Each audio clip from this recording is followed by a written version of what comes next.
Olá, hoje vamos conversar sobre os cuidados com o recém-nascido, desde a maternidade até o domicílio, quando esse recém-nascido tiver de alta para a sua casa. Primeiramente, vamos conversar sobre o aleitamento materno. O aleitamento materno, sabemos que é a principal fonte de alimento dos recém-nascidos e dos bebês e é o melhor alimento para esse bebê nessa faixa até os 2 anos de idade. Sabemos que ao nascer o recém-nascido, a capacidade gástrica que o bebê tem de receber o leite materno da mãe, ela é bem pequena. O bebê mais ou menos vai receber entre 3 a 5 ml por oferta. Isso corresponde à quantidade de colostro que a mãe tem. Então não precisa ficar preocupado, porque o bebê muitas vezes ao nascer ele mama um pouquinho, dorme, novamente mama e esse processo ele progressivamente vai melhorando conforme o bebê se adapta à amamentação. A princípio, muitas vezes quando as mães não têm ainda a quantidade de colostro adequada, mesmo assim a gente mantém o estímulo, incentivando a amamentação, melhorando as técnicas, melhorando a pega desse bebê, para que a produção de colostro aumente e até chegar à produção do leite verdadeiro, até que esse leite verdadeiro, entre o 3º e o 4º dia já existe essa produção. Quando não é possível, o bebê está muito sonolento ou quando a mãe tem ainda uma baixa produção de colostro, o que nós podemos fazer? Oferecemos uma fórmula infantil na maternidade, em pequenas quantidades no copinho ou na colher dosadora. Não podemos esquecer que dentro dos primeiros 20 dias de vida, o bebê não pode receber qualquer alimento, seja o leite materno ordenhado ou a fórmula em mamadeiras. Não podemos usar bicos como chupeta, bico intermediário, tá? Por quê? Porque os bebês, a posição o qual ele vai fazer a pega na mama é diferente da mamadeira. Então a posição da língua vai fazer essa confusão de bicos que chamamos. Quando o neném vai pegar o bico da mãe, o seio materno, ele posiciona a língua de uma maneira e quando vai pegar a mamadeira de uma outra maneira. Por isso que nós pediatras conversamos, orientamos muito aos pais a não ofertarem a chupeta na maternidade nesse período. Precisamos ter consciência de que esses cuidados são essenciais para que nós tenhamos lá na frente um sucesso na amamentação. Então, eu gostaria de deixar essa dica aqui aos pais e orientá-los e torná-los cientes dessa prática que acontece na maternidade. Muitas vezes, esses bebês começam a usar chupeta desde o princípio, atrapalhando o nosso processo na amamentação. Outros cuidados que devemos ter também com o recém-nascido é a posição em qual esse bebê fica no berço. Sabemos que a posição correta para esse bebê ficar no berço é de barriguinha para cima, porque é a posição que vimos que está relacionada com a maior segurança e que evita aí a morte súbita do recém-nascido. As posições lateralizadas, de barriga para baixo, não é permitido. E sempre esse berço ele tem que estar livre de coisas em qual o bebê possa enroscar a mãozinha ou o pezinho e trazer essas fraldinhas ou coeiros que possam estar cobrindo o rostinho e fazer o bebê se sufocar, certo? E também a posição que devemos deixar essa criança em barriguinha para cima e sempre um decúbito elevado, tá? Aí entre uns 30 a 35 graus, o bercinho sempre tem que estar erguido para que esse bebê não corra o risco de engasgos também. Outro cuidado com o recém-nascido também, que sabemos que muitos pais têm muito medo, insegurança, é com os cuidados com o coto umbilical. O coto umbilical, sabemos, era o que nutria o bebê dentro da barriga da mãe. Ao nascer, a gente faz esse corte, essa incisão, essa separação e fica um pedacinho daquele cordão umbilical ainda solto, que geralmente é clampado, tem um clampzinho de plástico. E esse coto, nós temos que ter cuidados. Quais são os cuidados que temos que ter com o coto? Não tenham medo, tá? Não precisa ter medo, o bebê não sente dor ao higienizar o coto. O que ele muitas vezes chora é por conta do líquido um pouquinho mais frio. Geralmente nós fazemos a limpeza do coto umbilical com o álcool 70, tá? Ou com água. O que é importante na nossa limpeza é manter limpo e seco, sem sujeira, sem secreçãozinha. Então eu oriento, a cada troca de fralda, quanto mais a gente manter limpo e seco, mais rapidamente cairá o coto umbilical. Não haverá nenhum problema, aliás, não devemos colocar gás em volta no coto, porque isso vai fazer o quê? Vai umedecer o coto e vai evitar com que ele caia, vai cair mais tardiamente. Continuando, outros cuidados, não podemos também esquecer que o recém-nascido, ele é respirador nasal exclusivo. Ele só respira com o narizinho. Então, vai ser uma prática com frequência os bebês obstruírem as vias aéreas, ficar com o narizinho mais entupido. Como devemos fazer para fazer a higienização das narinas? Pegar um conta-gota, com soro fisiológico mesmo, e devagarzinho, gota a gota, instilar em cada narina meio conta-gota. Devagar, sem jato, sem muito rápido, respeitando a gota. Devagar mesmo, é só para deixar o ambiente nasal umidificar para que o neném possa respirar melhor. Se vocês perceberem que antes da amamentação o bebê está com o nariz mais congestionado, então faça antes de iniciar a amamentação, porque muitas vezes até atrapalha a amamentação também, esse nariz mais entupido.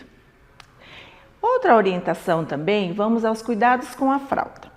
Dentro dos cuidados com a fralda, sabemos que temos que escolher as fraldas que mais absorvem a urina, tá? E lembrar que não podemos também deixar aquela fralda totalmente encharcada, esperando aí encharcar cada vez mais. Temos que lembrar que quanto mais tempo o xixi em contato com a pele do neném, ela vai ser lesiva para aquela pele do bebê.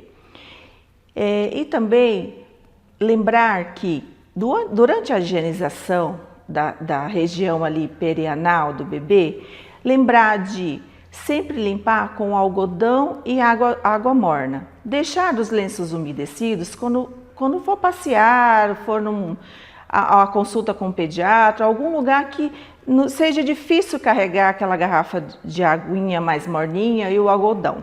Por quê? Porque a pele do neném ela é muito sensível e às vezes o lenço acaba lesionando um pouco a pele.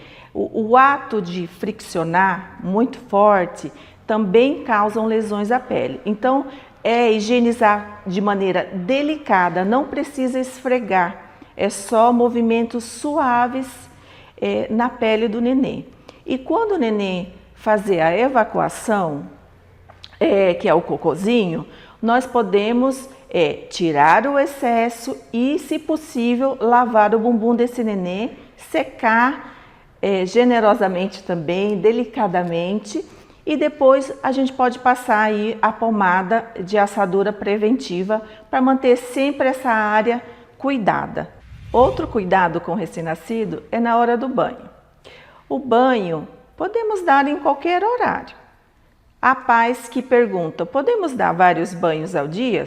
Podemos, desde que a criança precise. Não existe uma contraindicação. O que a gente pede é para que que esteja em um local dentro do quarto ou dentro do banheiro que não pegue corrente de ar, certo? E que a temperatura da água esteja adequada para o neném. Sempre tomar cuidado ao misturar aí a água fria com água quente, sempre colocando o dedinho lá depois e experimentando na sua própria pele, no dorso da sua mão, para ver se essa temperatura está adequada para o neném. tomar cuidado na maneira como posicionar esse bebê, segurar esse bebê para que ele não escorregue. Lembrando que vamos usar sabonetes, e junto com a água se torna mais escorregadio e o bebê se movimenta. Outra dica seria assim: o primeiro banho do dia podemos usar shampoo no cabelinho do neném, enxaguar bem primeiro a cabeça, né, enxágua bem, e depois as outras partes do corpinho podemos usar aí o sabonete glicerinado, certo? E sempre enxaguando bem para tentar não deixar muito sabonete excesso aí na pele do neném. Dando continuidade, também vamos aos cuidados na maternidade que temos com o recém-nascido relacionado aos testes de triagem neonatal. Quais são esses testes? Com 24 horas após o nascimento, o primeiro teste realizado no neném será o teste do olhinho, que é o teste do reflexo vermelho. Para que serve esse teste? Ele serve para descartar catarata congênita, tá? E se houver e algum dos olhinhos ou ambos os olhos não tiver esse reflexo, nós devemos aí estar encaminhando esse bebê para um oftalmo para fazer um teste mais ampliado da retina para descartar outras doenças. Outro teste realizado também é o teste da orelhinha e o teste da linguinha, que esse vai ser realizado pela fonoaudióloga. Continuando, o outro teste é o teste do coraçãozinho, que é um teste que fazemos da oximetria do pulso, tanto da mãozinha direita ou ambos, a oximetria de pulso de ambos os membros inferiores, e ali a gente tem todo uma medida correta para detectar se há ou não problemas cardíacos ali nesse teste. Se houver, o pediatra já vai pedir um ecocardiograma no hospital mesmo e já tomar as providências relacionadas ao diagnóstico encontrado. Não precisam ficar nervosos, muitos pais ficam nervosos, preocupados, e isso é um procedimento normal que acontece dentro do hospital. Encerrando as nossas orientações com os cuidados do recém-nascido, não devemos também nos esquecer das visitas após a alta do recém-nascido da maternidade. Devemos lembrar que esses bebês ainda não têm todas as vacinas, então temos que restringir as visitas em casa. Estamos em um momento agora de muitos vírus, influenza, sincicial respiratório, onde os bebês e os recém-nascidos são os mais vulneráveis a adquiri-los. Então, como uma gripe para nós adultos, às vezes não é nada, passamos desapercebido, mas para um recém-nascido pode ser muito grave. Muitas vezes esses bebês até vão para a UTI, porque causa uma insuficiência respiratória e um certo desconforto, onde esses bebês acabam ficando muito grave. Então, pedimos aos familiares, aos amigos, que entendam essa família quando falarem que não irão receber visita, porque é uma questão de cuidado e prevenção. Então, mamães e papais, essas são as orientações aos cuidados com os recém-nascidos. Sempre enfatizando que o aleitamento materno é a principal fonte de alimento dos nossos bebês e que a melhor prevenção das doenças ainda é a vacinação.